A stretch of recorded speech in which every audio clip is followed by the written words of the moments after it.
Lancaster County Commissioner candidates Molly Henderson, Craig Lehman, Dennis Stuckey, and Jerry Swar met for an open forum during the Rotary Club luncheon at the Farm and Home Center. Republican candidate Scott Martin was not there, as his wife had just given birth to a baby boy.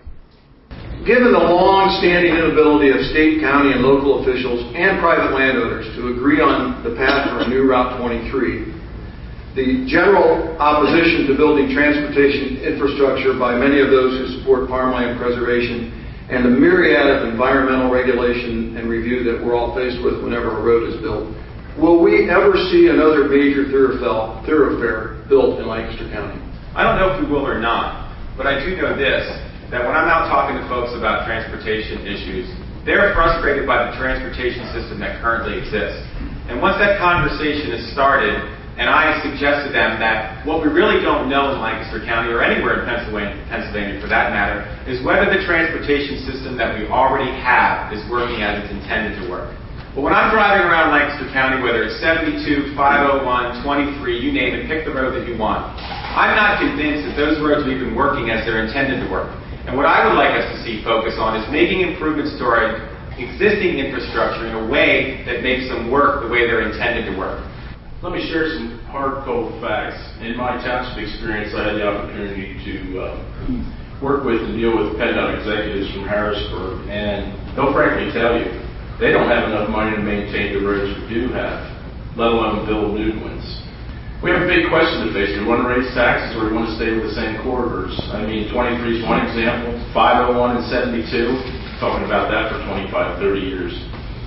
With our energy situation and such, PennDOT tells me they would rather invest in public transportation in the future because you cannot build your way out of traffic. It hasn't worked in Southern California. I know we don't like to hear that because we love our cars. I'm just telling you the facts. I have spent a lot of time with transportation in this county and where it is and where it's going. And the situation is, quite frankly, we have to look at prioritization. If we are looking at where the road needs to be built, I would suggest that it will not be 23, even though there is some desire for that. Route 23 does not enter onto the radar screen as one that would be a top priority. The top priority would be 30, followed by 501, 72, and 741. I suggest very strongly that we look at our bridges and what we need to do with that. Again, mass transit, we're going to have to be serious about it. We're going to have to do more buses. We're going to have to look at trains and moving people around because, frankly, the money isn't there. I don't think you'll see a brand new corridor of any kind that cuts through open ground now. I think that there are several possibilities, Route 23 being one of them, whether that's the southern alternative that goes clear out the Blue Ball or the Berryville Connector, I think, is a very real possibility. We're waiting at this time on 23 at least for PennDOT to come back with their recommendation or with the draft environmental impact study and then public comment on that.